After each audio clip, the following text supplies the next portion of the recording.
Last year nga, taong 2023, ang ating mga netizens ay naalarma dahil sa ang paborito nating Doughy Donut ay mayroon daw amag.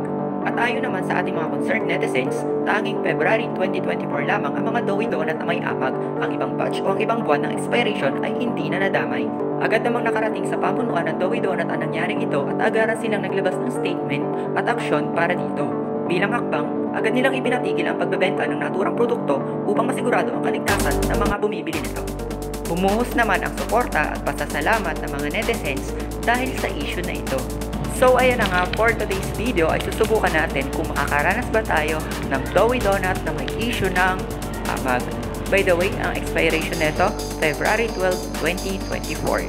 Well, alam niyo bang nag-work ako dito before, year 2023 pa rin. Hindi naman siya sa Doughy Donut line, pero sa Funky Bar line.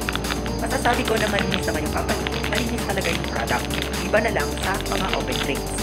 Alam niyo yung open trays, mga trays na nilalagyan ng mga finished goods naman siya, hindi na madadama yung laman, pero maalikabok.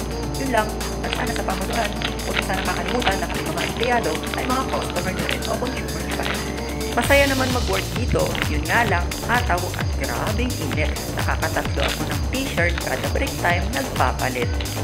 Let's go back to the video na nga at heto na, nabuksan ko na, ilalabas ko na yung laman ng Doughy Donut at ayan na nga po at katulad nga po ng mga nakikita ko sa Facebook, meron nga po siyang puti o amag sa loob.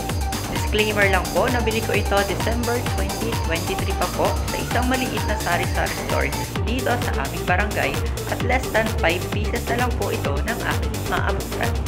This year, 2024, ay sana makabalik na ang aming favorite na Doughy Donut. Patuloy namin itong tatangkilikin magpakailanman because we love Doughy Donut forever.